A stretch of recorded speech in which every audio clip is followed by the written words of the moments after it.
Cara bertaubat lepas berzina. Bagus. Allah tak heran dosamu banyak.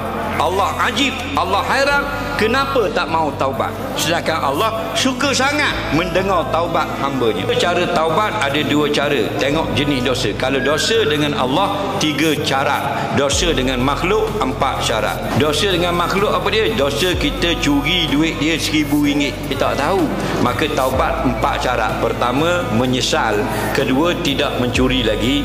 Ketiga, berazam tak mau curi lagi. Keempat, pulangkan RM1,000 itu. Sesat taubat Tuhan terima.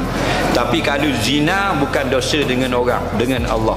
Zina, syak dadah, minum arak, tak tutup aurat, berjudi, itu semua dosa dengan Allah. 3 saja syarat. Berhenti berzina, tak mau berzina dah. Berazam tidak lagi berzina, menyesal takut kepada Allah. Allah ampun selalu. Allah ni Ghafurur Rahim, sangat pengampun, sangat kasih sayang.